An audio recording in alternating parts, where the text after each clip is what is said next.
Greetings, ladies and gentlemen, and welcome to the end of the month subscriber Q&A. This is the moment at the end of the month where I take an hour of the stream and I dedicate it to the subscribers to the channel, to those who went above and beyond, and I answer questions. These can be questions about me, they can be about lore, they can be about Warcraft in general, they can be about anything, to be honest. So do keep in mind that there might be spoilers. I don't know how much they can still be spoiled for Warlords of Draenor because we're pretty much at the end. But do keep in mind that if you're really, you know, hellbent on avoiding spoilers. I don't know what the chat room is gonna ask. I don't know if we'll even have enough questions, but we'll see, we'll find out. You have been warned. Does that mean that you have to subscribe to ask me questions? No, of course not. You can always send me a personal message on Facebook. I go through it once a week. I'll go back to you whenever I can. Oh, so with that introduction out of the way, good evening chat room. You can indeed ask me questions, so yeah, let me just turn off the notifications before we begin, otherwise we'll be woohooed during the Q&A. So do ask away.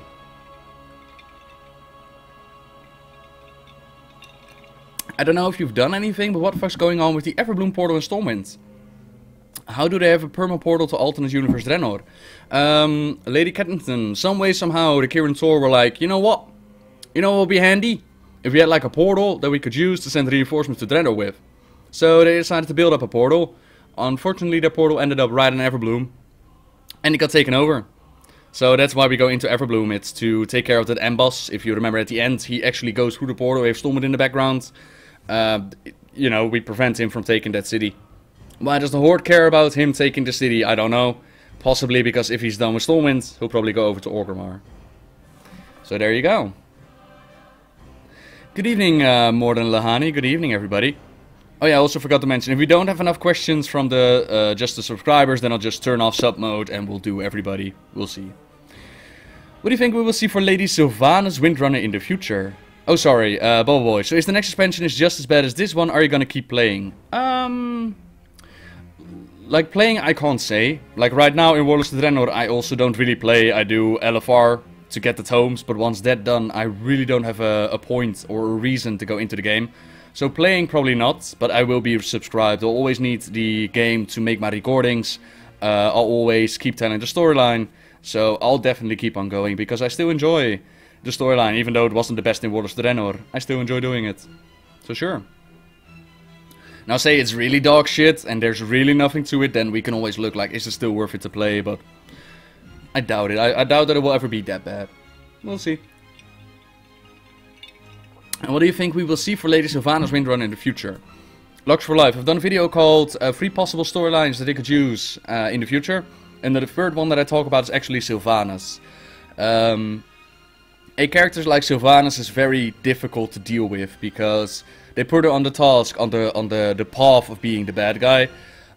She's now resurrecting the dead to become part of the Forsaken, which is pretty much the whole reason why she hated Arthas. She hated Arthas for denying her the sweet embrace of death.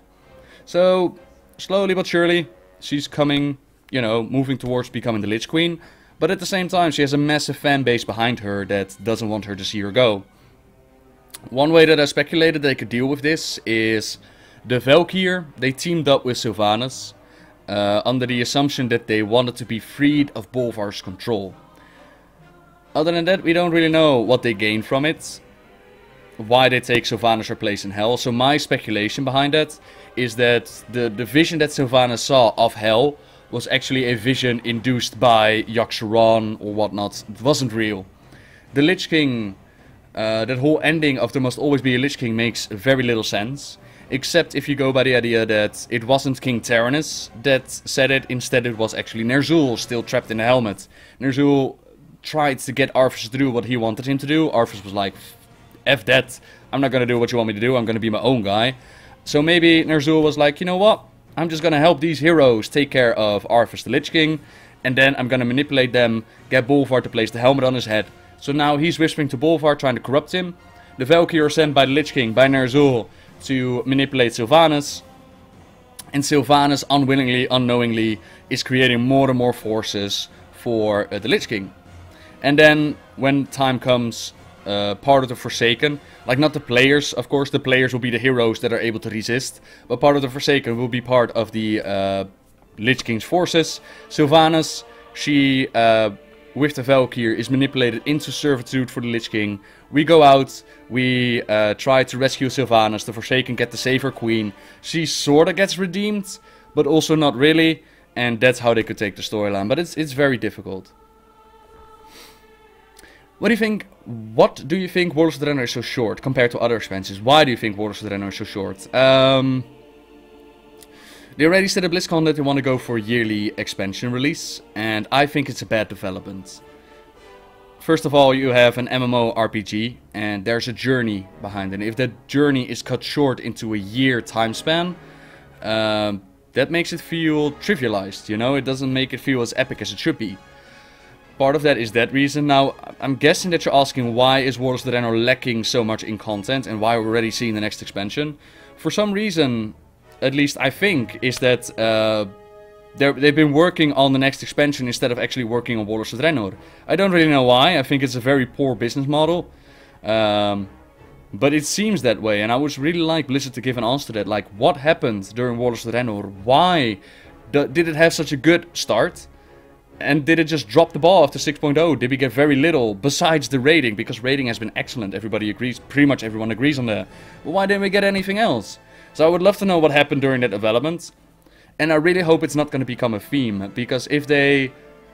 Like, a yearly expansion is bad enough on its own. But if it's a yearly expansion with that little content inside of it, I really hope that World of Warcraft is above that. But time will tell. And, you know, it's only Blizzard can answer that question, really. I'm the top 3 streamer of WoW. That is brilliant. There must always be a Noble King, right? How much wood would a woodchuck... If a woodchuck could chuck wood? A lot. The portal in Duskwood. What is that for? And why doesn't it work? Sorry, I need to scroll up. Oh, sorry. I'm missing a lot of questions. Hang on. Black-chinned hummingbird. I asked this yesterday, but maybe you missed it. I heard that there was a Worgen model of Anduin leaked. Sadly, I didn't find it, but if it's something to go with, do you like the idea? I replied to a similar question. Anduin as a Worgen, it would build up his relationship with his father, considering that Varian has the spirit of Logush inside of him, the demigod.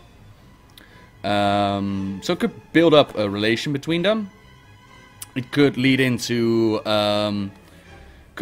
some... I should actually remove the donation as well. Here. There we go. Clean screen. There we go. It could lead into a possibility for Worgen to enter the storyline. It could lead to a liberation of Gilneas, perhaps. So, if it's true, it has merits, but... Yeah, could it be true? Sure, anything's possible, but I highly doubt it, to be honest. Could be interesting, though. Sure. The portal in Duskwood. What is it for and why doesn't it work? That portal is a portal into the Emerald Dream. Why doesn't it work? Because we are not allowed to go into the Emerald Dream like that. And what they used it for, the Dragons of Nightmare. Back in Classic you had dragons. 4 of them, I think. They were like world bosses that would spawn. And they were the Dragons of Nightmare. Back then the Emerald Dream was still corrupted by the Emerald Nightmare. Those dragons were taken over. They rampaged across the world. And we had to take care of them. In the novel... Storm Rage, they took care of that problem. The corruption has pretty much been cleared. There's a minor bit still connected to it. And the Emerald Nightmare, of the Dragons of Nightmare has also been taken care of. There's actually one of them, the consort of Ysera. And I'm trying to remember if he survived the story or not. I think he survived that one. And there's a lady dragon in Verales. There was also a dragon, Nightmare dragon. So those 2 are still there. And the other 2 are actually dead. As far as I know. Ah, the DNA. Be welcome, man. What do you think will be the theme of the next expansion? I am leaning very much to the Leak of the Dark Prophet, which is basically the South Seas. DNA, once again, I've done the 3 possible storylines they can go with, which still seems most likely.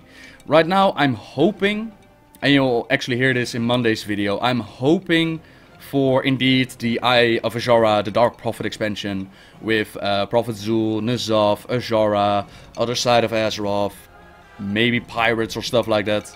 That could definitely be cool. There are hints here and there, especially when you look at the ending of Warlords of Draenor. If you look at the legendary questline, there are definitely hints there that a Legion expansion could also be next. But I just hope not, because we just dealt with the Legion on Draenor. Let's hope they won't be repetitive. But then again, you know, it's no guarantee, because we dealt with orcs during Siege of Orgrimmar. Now we got another orc expansion, so yeah. So my hope is definitely the Dark Prophet one, yeah. Can Nosdormu see the future? And if so, is he allowed to interfere with the timeline? And if not, who is judging if he does? Because the Titans surely won't show up. Nosdormu can see the future. Nosdormu has seen his own demise. And he is not allowed to change it. If you go to Nosdormu's Wikipedia page, there's like this message that the Titans told Nosdormu when they granted his power. Like, you're supposed to see your demise. So you know that even though your powers are great, you are still bound to certain rules and you're not allowed to change it. In one reality, in one possibility, Nosdormu went against that warning, and that resulted in Murozond. If you remember the End Time dungeon.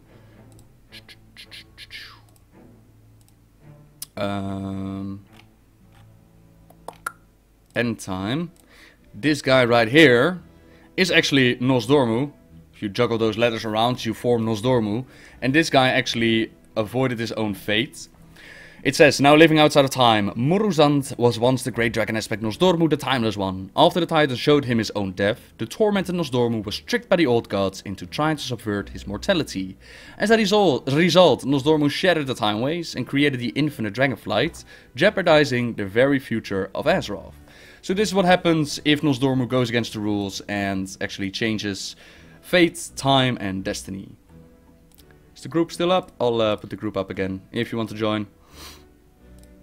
That goes away. I've got a little bit of a cold, I hear. Sorry about that. So there you go. Thank you, Lux for Life. The thing about Anzu talking to monsters of the abyss or something, can't really remember. What if he still lives in our Azeroth, since he is the Raven God? What if he was talking about N'Zoth and the Azara and the Naga?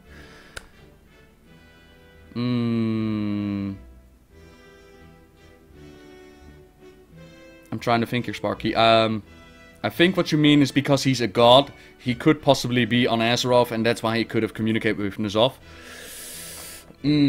Well, first of all, he's a Raven God, but he was killed. And then during the Burning Crusade, you see him because they were like, they got the Eye of Anzu and they corrupted him and they summoned him as this bossy thingy. He's actually part of the dungeon there. In this reality, they never were able to do that, so he never came back. We prevented all of that. But the whole thing of talking to the gods, talking to the abyss, and he was dull, that happened on Draenor. So you would say that there's something on Draenor and not Azeroth. So to your question, no. I don't think it was N'Zoth that he was talking to. Could have been an old god on Draenor, for sure, but, you know, they never added that storyline. Shockingly, something wasn't added to Warlords. There was definitely an old god during the Burning Crusade that the Arakoa tried to summon. We don't know if they tried to summon him from Draenor, or from Azeroth, or from the Great Dark Beyond, but there was definitely an old god there. So maybe they were planning to add an old god to Draenor, and never happened. Who knows? I'm in the top 3 of the WoW streamers. Whoop whoop. How much ore wordt een orgorge gorge if an orgorge good gorge ore? What happened to Kalia Fail? I hope she returns someday to retake Lordaeron throne and not that, please. We don't know, King Karasu. Last we heard about Kalia Fail was that she nearly married to Deathwing, and then the whole Arthur storyline happened. We don't know if she died. Some say there's an NPC that you could find in Fedamore. Some said that it might have been her. I think the NPC was called Kalia something. My personal hope is that we'll find her one day on Kaltaras, which could be great if the next expansion is definitely the Dark Prophet. Not definitely, I did not say that. If the next expansion is maybe the Dark Prophet and they add Kaltaras to it, great opportunity to add Kalia Manifil to it as well. So that's a possibility, but short and simple answer is we don't know. Up to Blizzard. If there will be a war against the Burning Legion, which faction's fallen heroes will be resurrected? I don't have an orb to look into and predict the future, so I have no idea, man. Was it Emeris? Emeris, okay.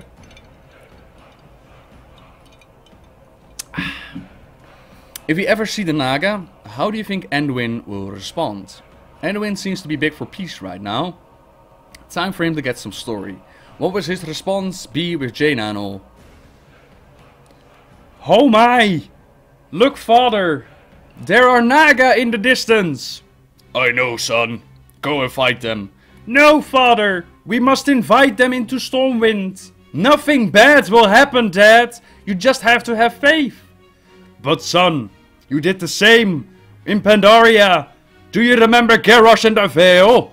Will you never learn your lesson? But Dad! No, son! We now have the same voice for some reason. I don't know how anyone would respond, dude. I have no idea. I hope that he learns his lesson one day. Like, we don't want another Veil. But who knows? What location from the RTS games would you like to visit in World of Warcraft? Tomb of Sargeras. I remember in 6.1 there was an NPC data mined for Queen Azara. There was in the Darkshore one, maybe. For sure, yeah. The Queen Azara model indeed has been data mined. And then the trademark Eye of Azara last BlizzCon that they never used. So could be. If the Dark Prophet is the next expansion, is there a way that Refyon could show up? Yeah. Like in the distance there are Naga. Oh, that's another response for Anduin. Like in the distance there are Naga. Oh look, there's my boyfriend. Boom, Refyon's there. Isn't it curious that only the male dragons are corrupted? Are the female dragons protected by something or is it just a coincidence? Female dragons were also corrupted, like Onyxia was also corrupted and listening to the whispers. Like all the black dragons were corrupted. Except Refyon, but we cleansed him. And maybe Saberon? No. The black dragon that's in Outland. Sarfarian or something like that. Sibelian, that was it. Maybe because he's been so long in Outland that he like cut his connection from the old gods of Azeroth, but who knows.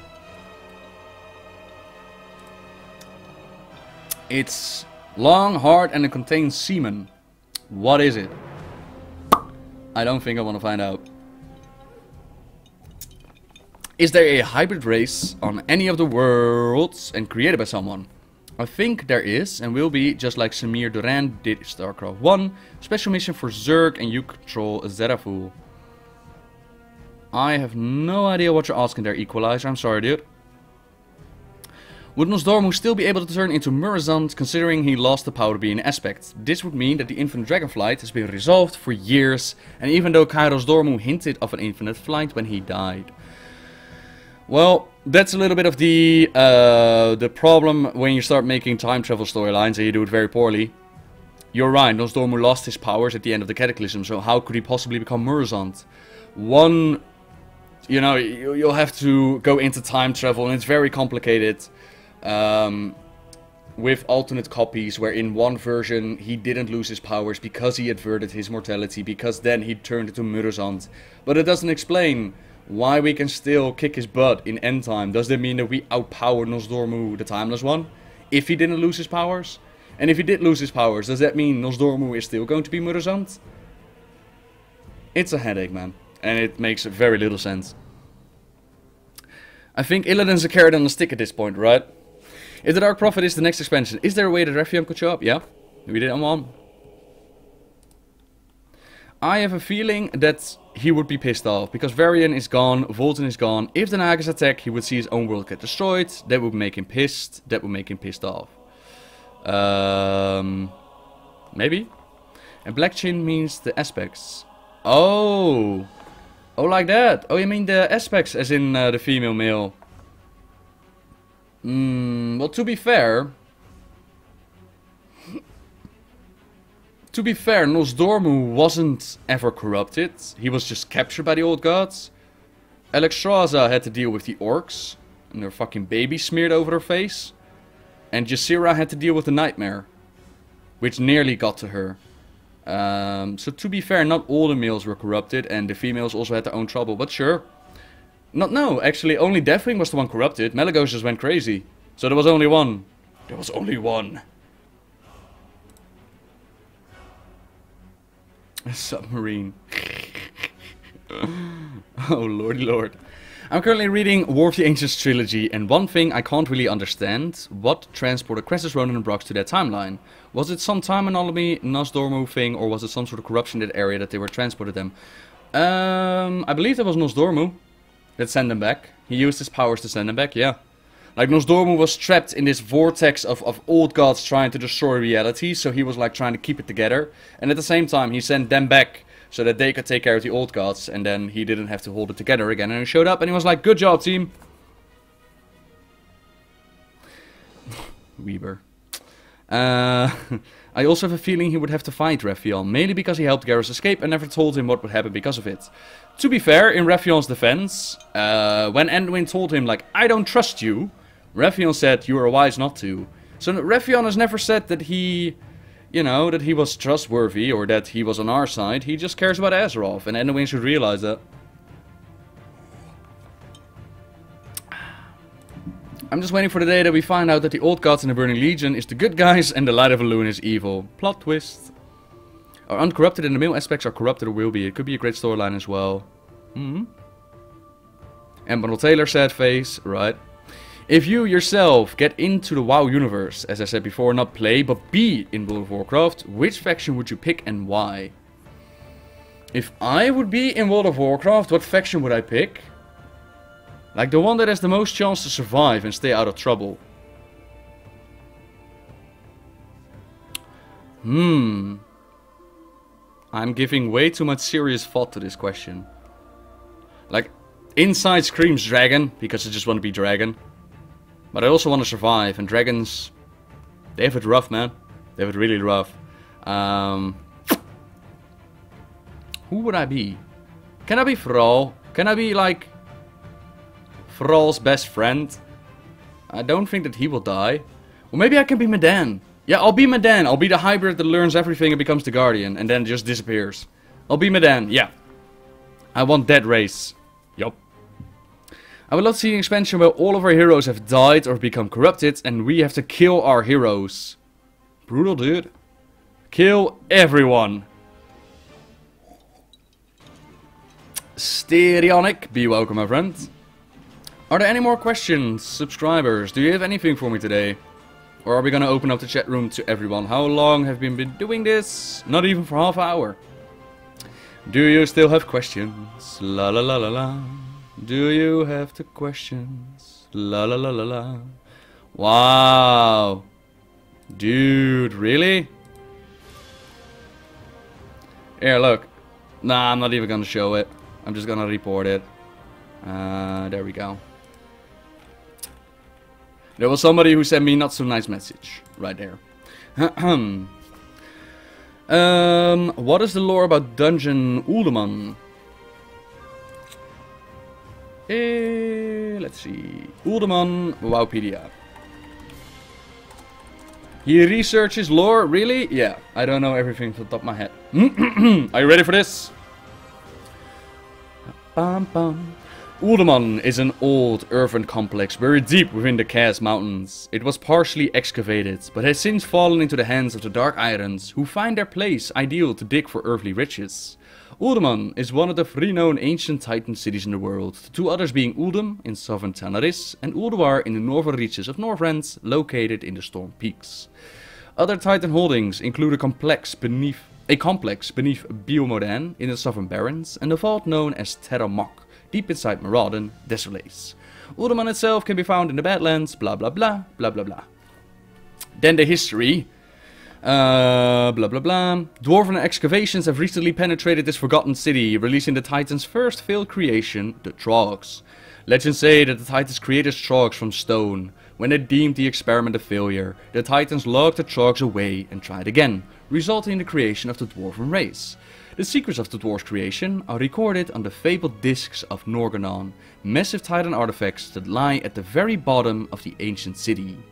Recently, the Dark Iron Dwarves had launched a series of incursions into Uldaman, hoping to claim the disc for their fiery master, Ragnaros.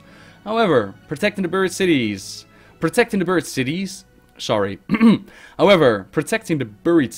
are several guardians, giant constructs of living stone that crush any hapless intruders they find. The discs themselves are guarded by a massive sapient stonekeeper called Arcadius. Some rumors even suggested the dwarf stone-skinned ancestors, the Urvan, still dwell deep within the city's hidden recesses? Recesses? That one. There you go. So yeah, that was from Wikipedia.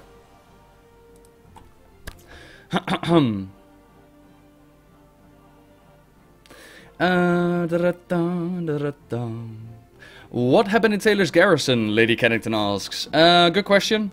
What happened there was a feel. I swallowed an ice cube, hang on. Sorry. What happened there? Garrison built... Taylor built up Garrison. Raffion captured. Taken into Garrison. Taylor goes to fight in the Grand.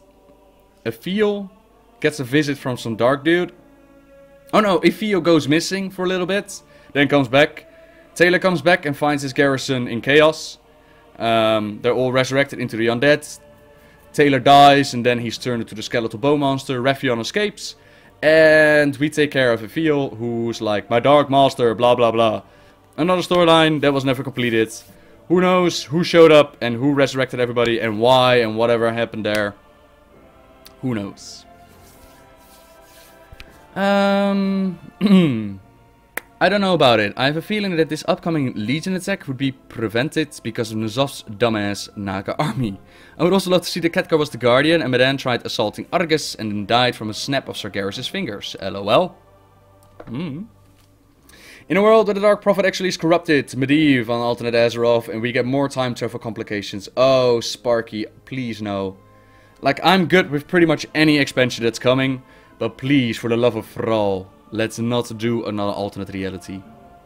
I was actually working on the story of Ner'zhul. Like in November, I would love to get a full series done with the story of the Lich King.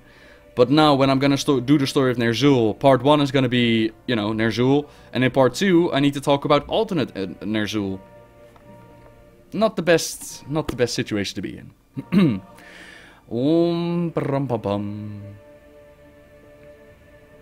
What will happen to the garrisons when we go back? They'll be forgotten? Maybe? You can still do them for achievements, but you just stay on Draenor as your little base away from home.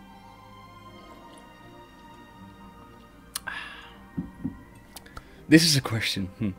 Are we the adventurers powerful lore-wise? Not as powerful as the game would pitch us to be. Like, they won't say that adventurers took care of old gods or took care of Deathwing himself. That victory usually goes to heroes like Thrall or whatnot. When we're mentioned in the storyline, it's more in the sense of adventurers helped out this and this hero.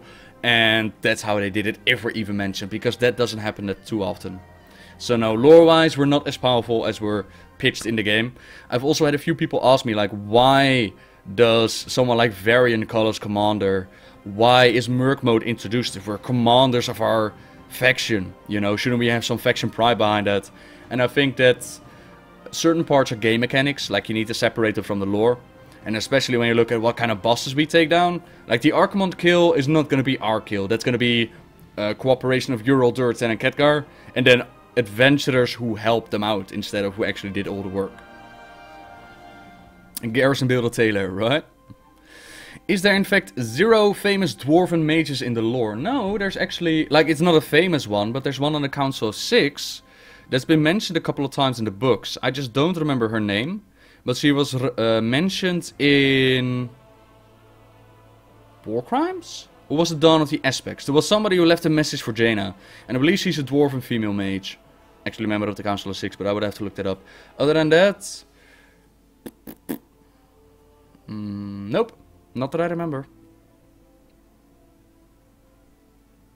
Why do the Titans care so much about our planets? Well, that's entirely up for speculation, Bubble Boy.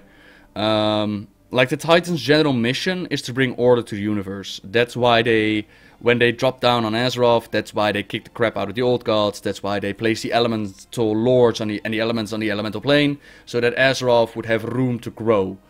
We're uncertain if it was the Titans who left the Well of Eternity behind. But my global speculation behind it is, and this is tinfoil hat, you know, the overall story arc that we see has been a master plan of the Titans to get and force an army ready to take on Sargeras and whatever else he has to face.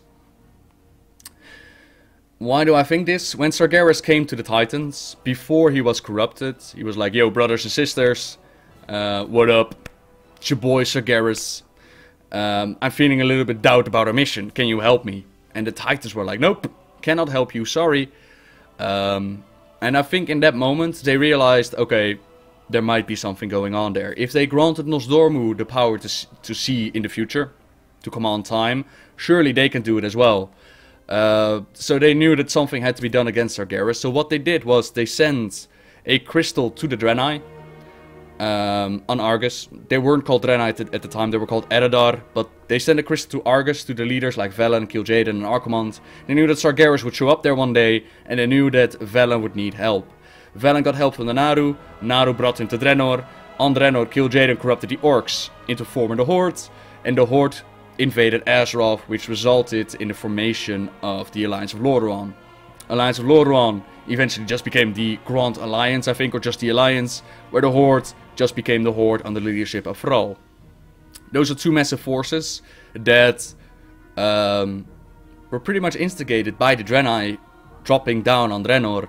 And as we learned from Mr. Pandaria, from that Innkeeper, the Alliance and Horde are strong because of one another. We kept on clashing, we kept on fighting, we kept on beating down old gods, which the Titans clearly knew that the old gods would resurface at some point. We beat them down. We beat down Archimonde, Kil'jaeden, all these tests placed by the Titans to get us ready, to get us powerful enough to stand, one day stand at their side and face off against Sargeras, Burning Legion and whatever else he has. The Army of Light against the Army of Darkness, because when the time comes that we'll have to face off against Sargeras, like this is an uber dude, right? This is a guy that stabs planets with swords. They'll need help, and we need them. And that's the moment where they come back, and we'll have dragons, Naaru, Alliance, Horde, whatever else we have against them. And that's my global speculation, why they cared about Azeroth that much, why they did all of that. You could say, you know, another speculation that the Titans were simply dicks. You know, there could also be speculation like they gave life a chance to grow, but didn't do much else. You know, like the unwanted children of the Titans. That's another speculation. It's just tinfoil head moment. So basically, long story short, my speculation is that everything has been set in motion from the moment that Sargeras showed up at the Draenei's doorstep. Draenei, Horde, Alliance, boom. Hi. If you get furious like hell, reach the limit of your own anger, what would you do in order to put out your anger? I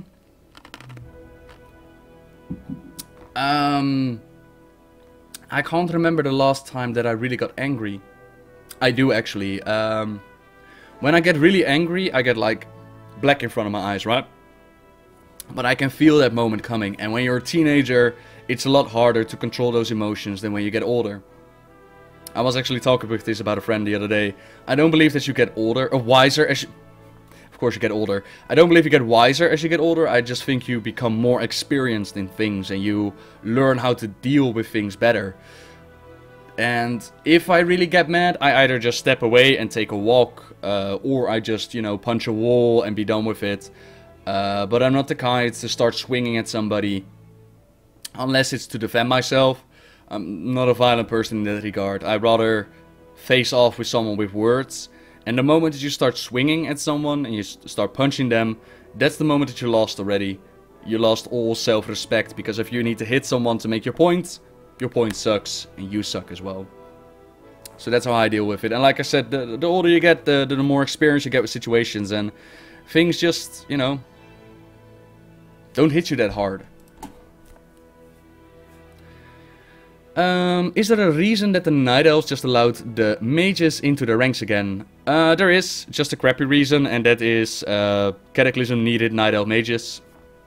The Highborn showed up, and they were like, sure, who cares, come back in, even though, you know, last time that the Night Elves were mages, they kinda destroyed the world and made it split apart.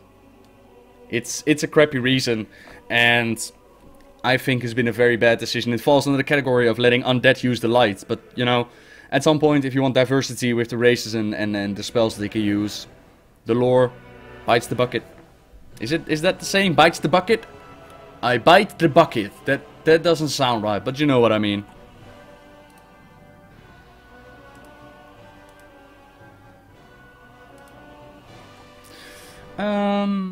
Let's see.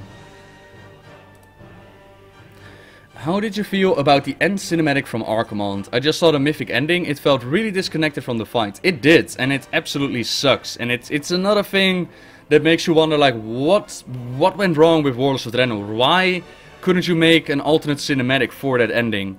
For those that haven't seen the mythic fight yet, what happens is that you actually find Archimonde in the Twisted Nether. I'll talk a little bit more about this Monday, but you know, I was actually wondering, should I update the video to clarify, but maybe this is my moment. You actually find Archimonde in the Twisted Nether, and as we know, you can only kill Archimonde in the Twisted Nether itself. Otherwise, if you kill him outside of that, on Azeroth or Draenor or anyone else, his soul will just return to the Twisted Nether, as it happened in our reality. Like, our Archimonde was blown up and his soul just returned to the Nether to show up on Draenor again. Now in the fight, like I said, you smack him down in the Nether, but then the cutscene cuts back to Draenor, where his light dies out, nothing changes, it's just Archimonde and Draenor, he shoots his beam at Gul'dan, you made a pact and his light goes out. This makes me say that Archimonde actually died on Draenor, so he didn't really die, his soul just returns to the Twisted Nether, and if Blizzard comes out with a different answer, that's possible, but for now, you know, you gotta go with what they give you. And this is what is shown. I can't give another conclusion out of that.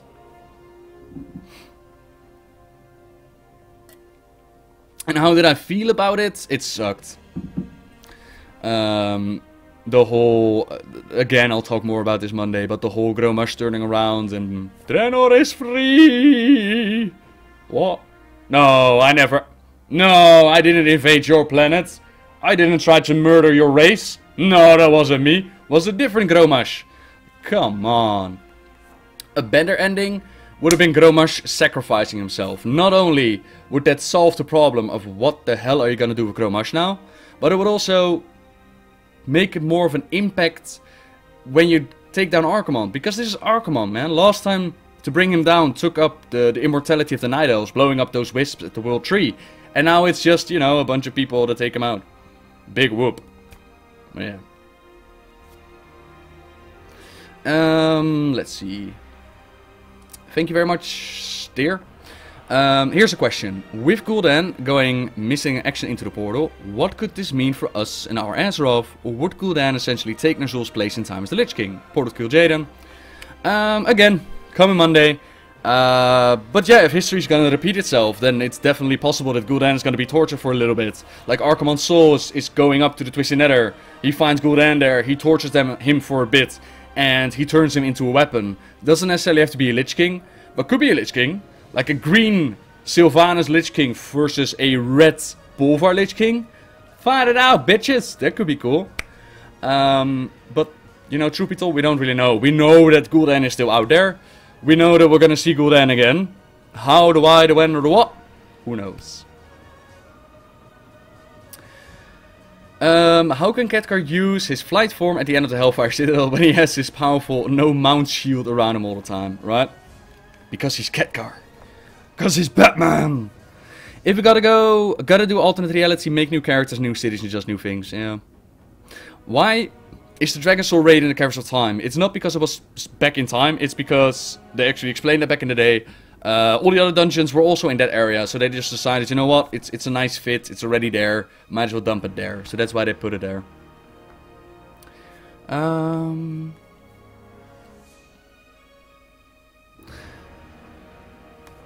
Why is the only class that can't be a mage Tauren?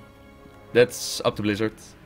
Why do all the warriors in the lore always seem to die or gain some insane power? There isn't any real warrior who lives to tell their tale.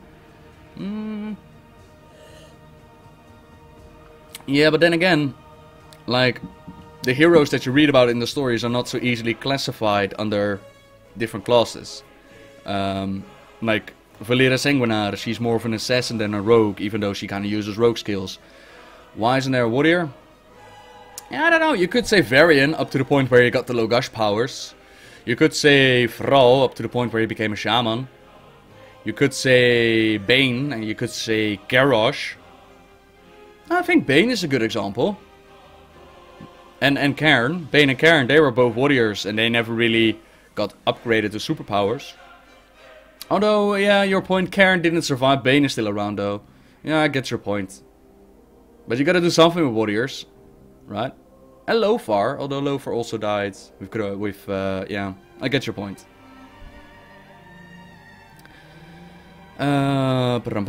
Ace, welcome friends. The Titans obviously don't care for Azeroth anymore, as they sent Elgalon to evaluate it, if it should be destroyed. True, but then again it was also an automatic system, eh? We took out Loken, and by doing so we activated like a failsafe mechanism, which sent the message to Elgalon, and he just came down and did his automatic program.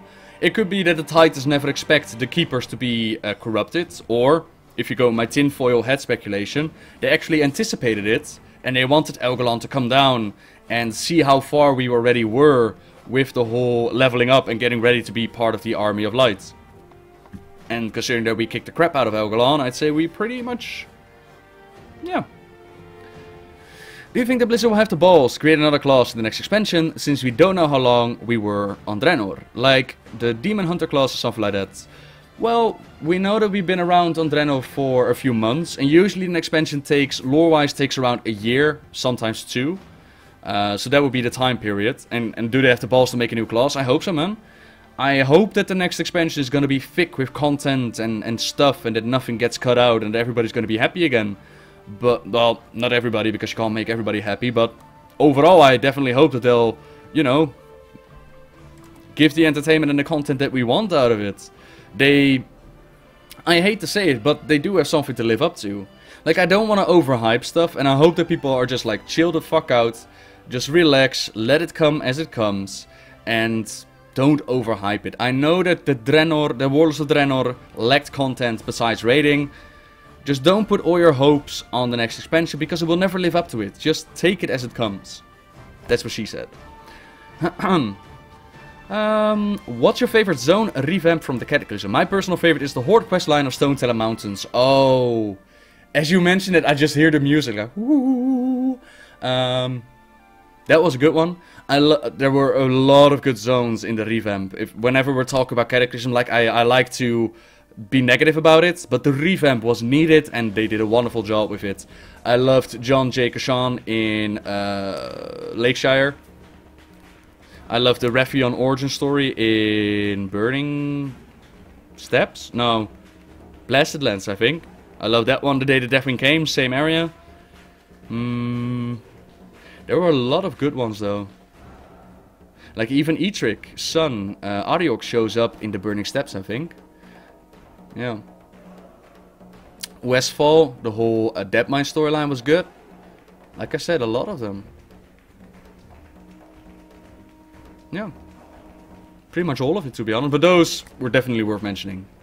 Sir Noble of Noblecon, what do you think is on the Tearsfall Glades? Right now there's nothing under there. I think like a year or 2 ago already.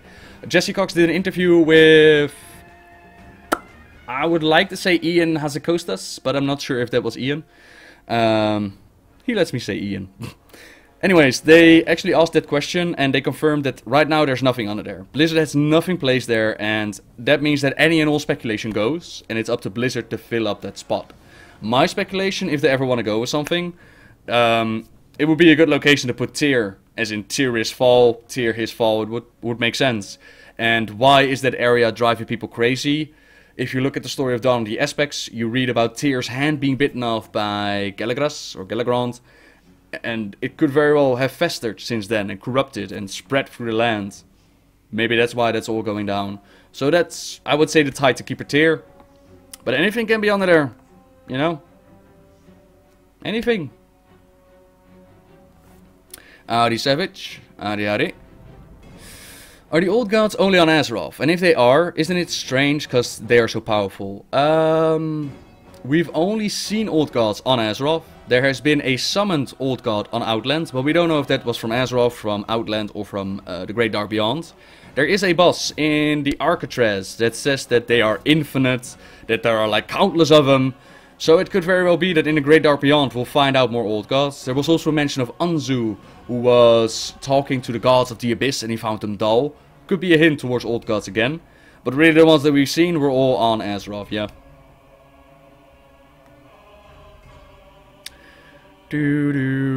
Thank you, everybody. Do you think we see totems as weapons for Taurens, as a staff or polar arm? That would be sweet! Like a boff, totem in your face. I wonder if they actually were planning to do that one day, because if you look at the classic cinematic, the Tauren actually fights with a totem. I would be all for it, although I have to wonder if it's not too big to actually place it in there. Like, I can imagine that would just fill up too much of the screen, but I would be all for it, man. We need to get Blood Elf and Night Elf guard armor and weapons. Oh yeah. If there is a new class coming with the next expansion, what do you think it's going to be? If it's going to be the Dark Prophet Eye of Zhar one, I would love to see Pirates or Buccaneers. If it's going to be Legion, I would love to see Shadow Hunters. Demon Hunters. I would also love to see hero classes for everyone. Like upgrades. Instead of the Death Knight hero class that you just level up from 58, I would just love to see the current classes you go to max level and then you follow a long, interesting, lore-filled, challenging quest line that allows you to upgrade your class. So your Paladin becomes a Crusader, or your Mage becomes an Archmage, Druid becomes Archdruid, you know, stuff like that. And at the end, it doesn't so much change your spells as it makes you powerful. It's more of a cosmetic reward, like Warlocks with the Greenfire questline. I love doing the Greenfire questline. Not so much for the reward, you know, it's nice that it's green. It doesn't change the game, but it was fun. It had a bit of lore in there, it was a challenging fight at the end, not impossible. And in general, I just had a shit ton of fun with it, so I would love to see stuff like that. What could we even do to Sargeras? Kill his minions and stab his toe? Yeah. Or we could ask Fura to go ham on his weapon. We could ask, what do you call him? Cenarius to be part of our next legendary questline and upgrade our weapon so we can actually stab Sargeras with it. An attunement questline for the Sargeras fight, where you actually have to do that questline in order to actually fight him. That would be sweet.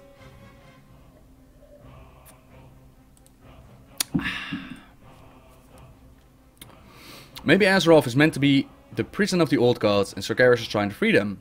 Because I never understand where the Burning Legion came from in the first place. The demons seem to be so random. Yeah, but then again, the universe has, you know, created a lot of random things. Like a lot of things just popped up out of existence and don't have a source behind them that created them. So the demons could very well be the same thing. Like the Eredar, we know that the Eredar were recruited by Sargeras and they were converted into his army. But other things could just have, you know, spawned. Maybe Azeroth is meant to be a prison of the old gods. It's possible. Although the earliest records of Azeroth does say that the old gods were already there when the Titans came down. So that would be a little bit against it. But, you know. Yeah. Who knows? So Azeroth pretty much a training ground. That's like the tinfoil hat speculation that I've got going on, yeah. You learn how to deal with things better. He's talking about weed, right? Howdy, Ajax. Kicks the bucket or bites the dust. Thank you, that was what I'm looking for. As a night elf, I'm okay with destroying the world. I knew you would, Nerdicide. I knew you would. How are rogues just as strong as all other classes? Lore-wise, I wouldn't put them up there. Like if you just place a mage and a rogue on the same field, and they see each other, then the mage would kill the rogue. Like shoot a spell at it, freeze it, boom, dead. But if the rogue gets like the advantage, attack from the shadows, sneak up, blinding powder in your eyes and stab your throat and shit, they would have the advantage. Usually when you stab people in the throat you get the advantage. It's really weird. There's actually a video called Blind the Craft or the Art of War, which shows very cool rogue combat. What question will you ask at BlizzCon at the lore panel if you get the chance? If it hasn't been asked by that time, I will first of all ask them if they can reverse the tweet that they made that the Twisted Nether transcends all realities. Some people have told me that they actually already did, that he said that he shouldn't be drunk tweeting, but they've never really sent me a tweet about that or a copy. So if you're out there and you know more about that, then please let me know. But that would be my first question. Second of all, I would ask them if they could make dragons able to have dragon babies again. Because a Warcraft without dragons, you know, and I still have hope for the dragon spawn, so, or dragon sworn even, so that would be good. And if that is asked, then I would ask, where are them titans at? Like, what are the titans doing?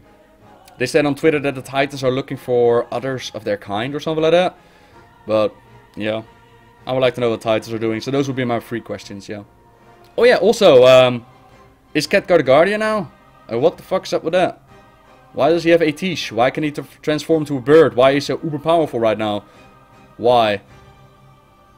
I would like to know that.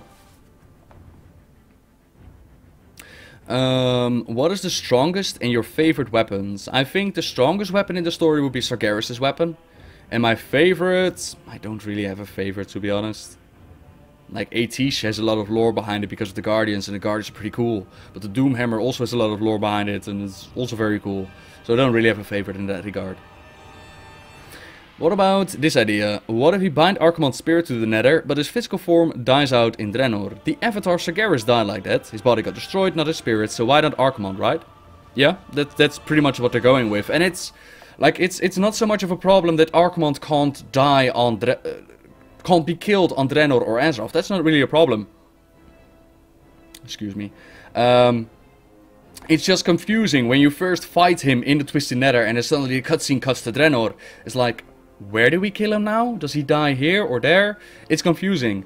So that Archimonde is immortal, I don't really care about. What for me is the major problem is that the Twisted Nether transcends all realities. And it's a problem for multiple reasons. Starting off with...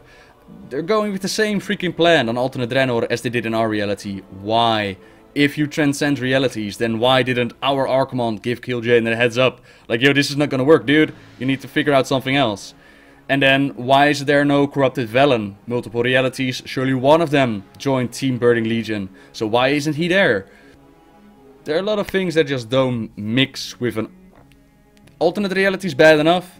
Now imagine just something that's above it all. It doesn't work. I think when the time comes, we will eventually face off against the Burning Legion in Twisted Nether. If there's any chance we can kill Sargeras in his full potential, yeah, true. And a short question, if the orcs find a way to embrace the light, will we be able to play as orc paladins or priests? Yeah, if they find a way to embrace the light, sure. There have been orcs that use the light in the Burning Crusade dungeons, like in the Hellfire dungeons. They were able to use the light. So it's not impossible for orcs to wield it. It's just that it's never been added. So that's entirely up to Blizzard. It kind of feels like this whole expansion was just to bring Gul'dan back. I don't know. I mean, we also got Gromash out of it. Thrall has his parents back. We got a chance to see Draenor before it was destroyed. So I don't necessarily think that it was just to bring Gul'dan back. But it does very much feel like a filler expansion. Like, hang tight, the next one is gonna tie up again. So, yeah. Gammon is also a warrior. There you go, Gammon. But you know, Gammon is Gammon, dude. You can't say that Gammon isn't powerful. But you're right, absolutely. The Titans is actually Blizz developers. Plot twist.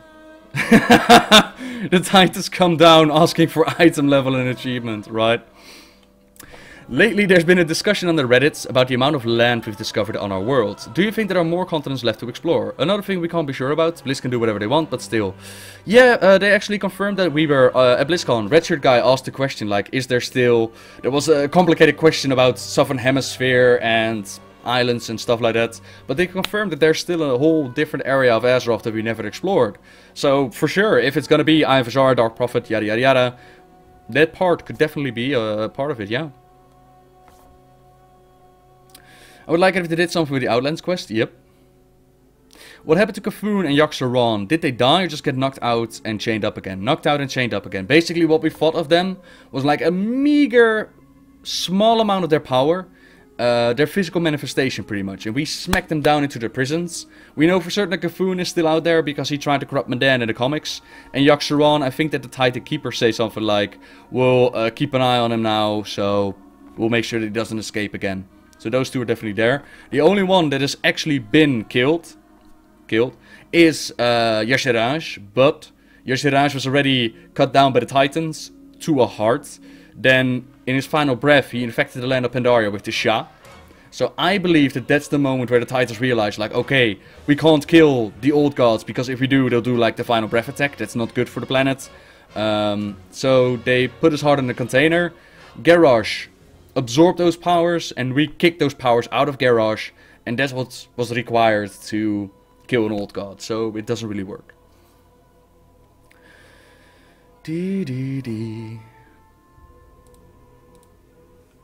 If goblins can be shamans, why not gnomes?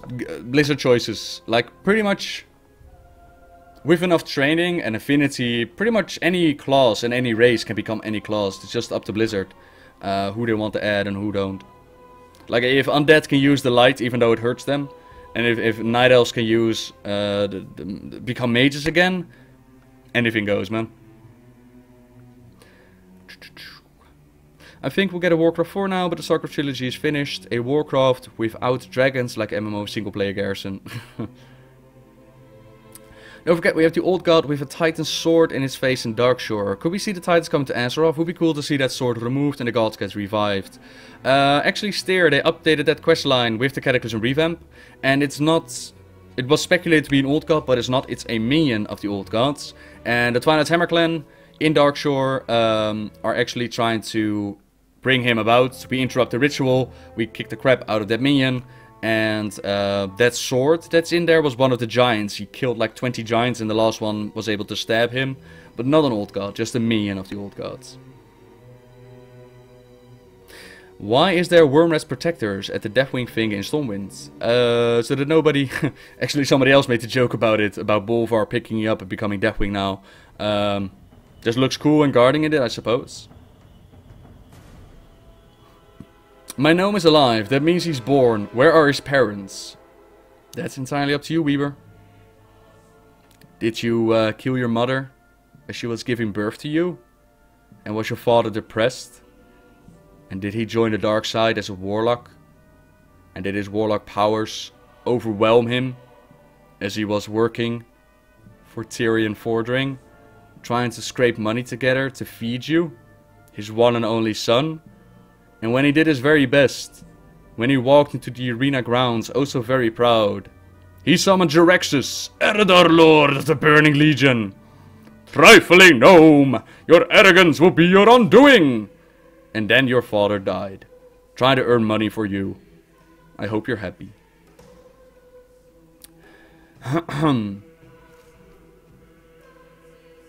Why don't the Titans just drag the old gods back into space and kill it there? Well, first of all, that would make a sucky story, then we wouldn't have the old gods to face. And second of all, maybe, you know, they can't. They're just so intertwined with Azeroth that it's impossible to do that. Are the old gods bound to Azeroth? Yeah, pretty much. What do you think of the rumors with the new class? I'm looking forward to the Spirit Mender healing, like Tyrande healing Hunter class. Your thoughts? All for it more than... I haven't really looked into those rumors, but I'm all for that, man. New classes are always a good thing. Count me in.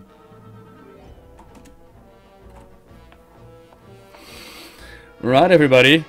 I got like a minute left, so I think we can call it a day. They got killed on a dock. Then my brother and I got separated. Then I started killing. My brother hooked up with my stepsister. Turns out he's also a sociopath. Now I'm a woodlogger in Canada. You're a woodlogging gnome. Really? What do you cut down? The weeds of someone's garden? Really? Okay. No problem, sir. I get a lot of people asking that question, man. So I'm happy that you did. Yeah, everybody. I'm gonna call it. I'm just gonna get everybody out of subscriber mode. So let me see if I can do that. Subscribers off.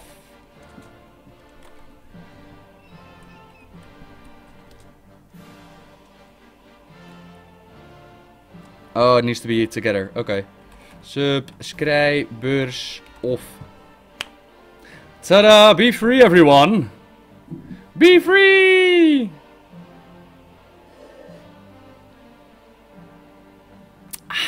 Freedom! Howdy, Shady Minx. Howdy, everybody.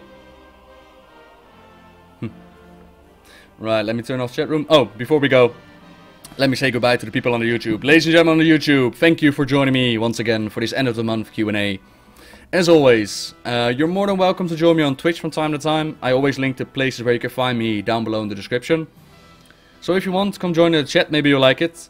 Otherwise, if you wonder, like, do I have to subscribe to ask you questions? No, of course not. You can find my Facebook, you can send me personal messages there, and I go through them like once a week, and I try to get back to people as fast as I can.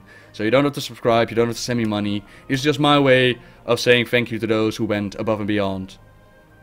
Bye, YouTube. Love you, YouTube. Say bye to YouTube, everybody. Say goodbye. Say goodbye. Bye, YouTube.